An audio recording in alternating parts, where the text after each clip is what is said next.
Всім привіт! Ви на каналі Піра24 і сьогодні продовжимо зривати петарди під каструлею.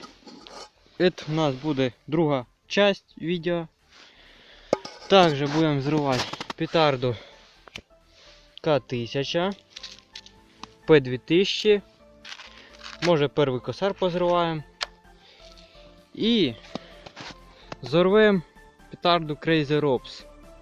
Чи Crazy Robs Bots под каструлей.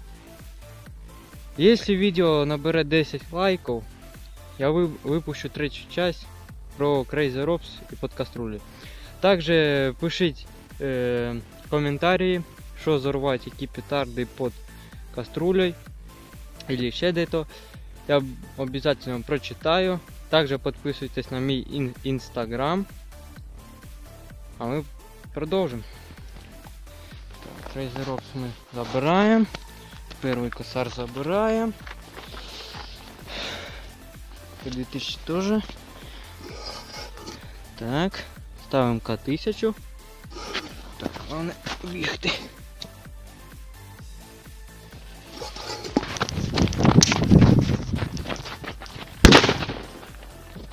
Ого!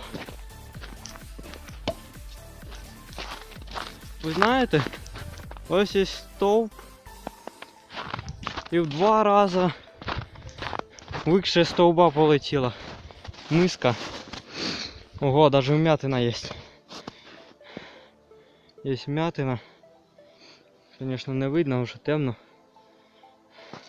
Так, продовжуємо зривати П2000. Йошкінко. Лед проламало. Если видно, блин. Фонарика не взяв, так як я записую відео на планшет. Тут, конечно, вспишки немає, показати не можу, що случилось. Так, продовжуємо з П2000 від Максі.